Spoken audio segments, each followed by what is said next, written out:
Good morning, Izzy. Good morning. So, qualifications first of all, as a mum. Qualify your status as a mum.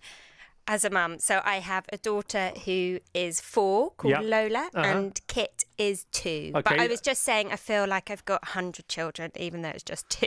Well, that's fair enough, and that's how it goes. And actually, the more you get, from our point of view, and I've checked this with my wife, we discuss it a lot, we think the more kids you have, the easier it becomes. Do you think? Because I'm one of 4, and I'm like, Mum, how? Well, mum, does mum respond that 4 is easier than 2? She just says, you got left in the car a few times. I think the pack mentality kicks in once you, especially with 4, perhaps with 3. So Dapper Dave, who just introduced you, he has his second child on the way. Miss Ellie, our exec producer, second child on the way. No others that we know of thus far. There'll be a few around. My daughter has a second child on the way, so bring it on. Mindfulness for mums. Izzy is speaking with her pal Anna Williamson at lifelessonsfestival.com on the weekend of the 15th and 16th of Feb. All very exciting. What I love about your book is it's 30 exercises, so you can do basically one a day per month if you want to. Yeah, interestingly, my original thought was to kind of do my mindful month. So the idea being an exercise a day that you kind of pick up and learn. But I decided I really wanted to create a book which had just simple, effective exercises, and a book you can dip in and out of, because we all know as mums, we are full. You know, our to-do list just goes on and on and on. And the daily mental load is spinning. So I just wanted a book that could sit on your bedside table that you can dip in and out of. Take what works for you. Some of the exercises are for mums, some you can do with your family. You don't need to be a mum. Some of them are, completely accessible. So I just wanted to create something that I felt I needed in the chaos of motherhood. It's the best way. And what I love about what you just said is that if you do put this book, which looks gorgeous, and I think it's very important for books to look gorgeous, because it makes you want to connect with it, or you do connect with them straight away, regardless of what might be on the first page. Hopefully that theme of quality continues. But if you put this book on your bedside table, just looking at it may remind you to just calm down a bit. Yeah. Just the cover itself. And all the exercises are built into your day as a mum. So even as you're waiting for the kettle to boil in the morning and your children are wanting breakfast and it's, carnage, as I'm sure we can all relate to. But you can just take a moment, and the trigger is the kettle boiling, to just take a mindful pause, take some breaths, check in, because so often we're up in our minds, we're not in our bodies. So just by connecting the two, so it's kind of finding those pockets in the day. I don't want mums to feel like this is something else they've got to add.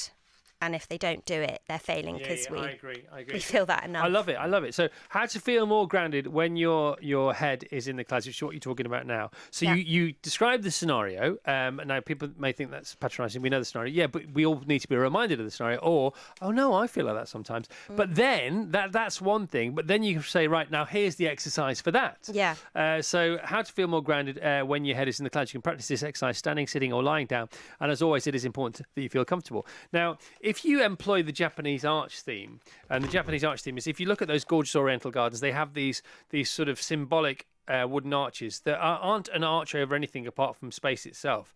And as you walk through each one, they say that should be a trigger, like the kettle, for a money. This is a different place, and you can live it under life arches. And so you can have an arch in your car. And so your car time is a special kind of time. When you're with your family, you never think about the work, because when you walk through your front door, that's your family arch. And that is just all about family. When you walk through your work arch, the door on the ground floor of this building, then you can forget about having a family for now, because that's all right. And you can give everything to every situation, every environment, every relationship, and therefore every moment. But I love the fact that your arch can be a boiling kettle. Yeah, or keys. That moment you put your key in the front door, maybe you've just come back from a busy school run or back from work. The moment that key goes in the door, it's a trigger to go, right, I'm going to just take a step. Because I'm often going back into seeing the children, it's tea time, and I'm coming in from work and my head's somewhere else. So just take that moment before we walk through the door. Similarly, when it's quite true, when we read emails, we tend to hold our breath. So true. And obviously, if you're trying to get your thoughts and everything down. What's that about? Why are we holding our breath? But you're so right. Yeah. So it's just becoming aware, isn't it? Mindful of Yeah, it these. is mindful of everything, but then then once you become mindful, so what do you do with the fact that you've just created some space for yourself? You talk about something else. Calm. Calm begins with me. Tell us about that. Yeah, calm begins with me is one of my favourites. You only need your hands. So you use your thumb and your first finger, you say calm. You touch your thumb and your first finger, you say calm. Then your second finger begins, third finger with, fourth finger me. Ooh, I like but that. you could change calm with I patience. use that. So I heard you talking about that at the weekend. And it's one of those things, isn't it? So I've got 3 kids, and there are some days when you have endless patience and everything's fine and nothing is a disaster. And then there are other days where it all just mounts up and one small thing happens and it's like the mum rage, and you just you react disproportionately to what's happened. And one of them just knocked over a cup of milk, and it's literally, I don't cry over spilt milk, but that's exactly what happened. The cup of milk went over, and I could feel it building. You're I not could feel breathing the now, rage talking coming about up, it. and I just went, Shoulders are up. begins with me. And I did your 4 fingers, and it brought me right back down. And I was like, right, okay, let's get some kitchen roll. And I reacted proportionately. Because it's so easy to join the chaos. Yeah. And actually, I was realising that the outcome's still the same. Yeah.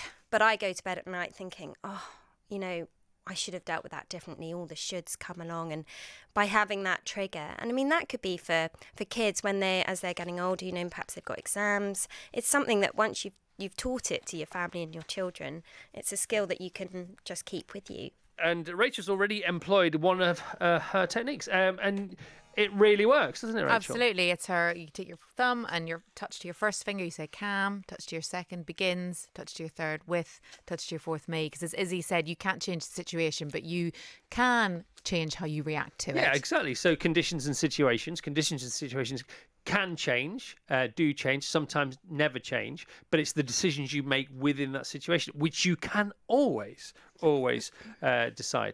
So I love the fact the book is 30 things that you might want to think about, 30 things that you could be mindful of, and then a page on what they are, how they come about, how they might be affecting you, how they've affected Izzy, and then a little 4, 5, 6, 7, 8, 9, 10-step plan of what to do about it, which takes seconds. What's the breathing one that looks like a mini roller coaster in between your fingers, Izzy? Yeah, so Lola, my daughter, likes to call it star print breathing. So you just imagine holding your hand up in front of you, and as you trace your thumb with your first finger, so thumb of your left hand with your first finger. So why are we doing this? Right hand. First of all, why are we doing this? So this is to take 5 deep breaths. Right.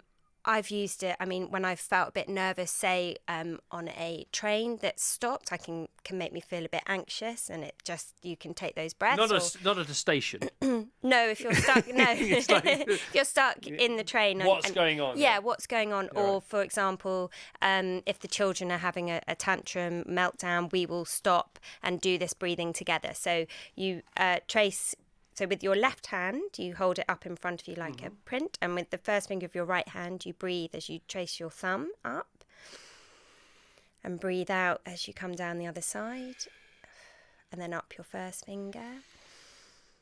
And down. And then you just continue to take. And that will take 5 deep breaths. And for people that need something tangible, something that's there, something they can actually do, it's quite an effective one. Right, so you do all this. Okay, Yes. You originated this sort of 30-step regime. What's it done for you, and what work is still to be done, required? It's ongoing, isn't it? It's ongoing. I think becoming a mum, I felt like I had been thrown in the deep end, but couldn't really swim. And I felt that I needed something to support me through that. And also, I have a mind of what-if scenarios. So I'm constantly worrying and catastrophizing, and start to create stories in my mind of things that might happen, might go wrong. And as parents, you're juggling the busyness of life and work and home and everything. And I used to practice mindfulness regularly. I found it was a great way to help with my symptoms of anxiety and just generally in life, to just bring your focus back to the present moment. So I wanted to find ways as a mum I could bring these small pockets of time for self-care to build up an overall awareness of my well-being, and also to look after my children's mental well-being. And that's what I really, really hope that makes people realise that you don't need hours of time. You don't need to sit and be cross-legged meditating. You could be walking your dog. It's very mindful. Or your children are your greatest mindfulness teachers. They are learning things every single day. They are spotting things we take for granted. So actually going back to being their age and seeing life their way when things are much lighter and easier, I think is really important. If you give yourself up to your kids, if you can, but fully, then they help you so much, and they don't realise they're doing it, because the point of confrontation has disappeared. And I think that just over the last couple of nights, have you ever heard of a yes day? Yeah. So when you say yes, so you say yes to anything Yes. the kids ask for. It's fantastic. And after about an hour, they don't understand what's going on. You just said yes to anything they ask for. As long as it's Achievable. Yeah, but it usually is, because usually they don't ask for anything that isn't, because there's no point, because of the conditioning that they've been brought up. Have a yes day now and again. It really freaks them out. It's a great idea. And also, it frees you up for the day, because you're not going to have a... You make it... You have to... Tasha and I did it on holiday, so should we have a yes day today? And it frees us. Yeah. And we start laughing uncontrollably, like we're on giggle gas or something like that, as the day goes on. And the more you say yes, the less things they ask for in the end. Yeah. It's quite incredible. And kids really follow by example as well. So, if you can be practicing things and they'll join in. They're quite intrigued. They want to learn. They want to absorb. And one of the other things which I found really helpful is a mindfulness corner in the house. So in Lola and Kit's bedroom, we've created an area which has got a basket, which has got like a puzzle, colouring book, favourite toy.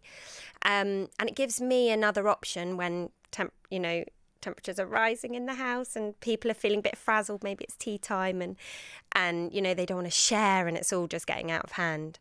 That I can say, do you want to take a moment in the corner rather than in your mindfulness corner, rather than go and sit on a naughty step? It just changes language. Yeah. It just changes the way that you can deal with situations. And if you keep doing those little things, you will feel an overall sense of calm. And if you ask for help, if you say to your kids, "Look, I really need your help for 5 minutes," and they go, "You need what? A grown-up needs my help?" Just changes it. It's the same thing, that's it. We've got like a kindness jar. You just pop a marble in every time they do something, and just little things like that. My daughter really responds to that. It's interesting, through doing the book, having a boy and a girl, just seeing which ones they kind of respond to and what works. And that's the thing, every child is different. The Chris Evans Breakfast Show with Sky.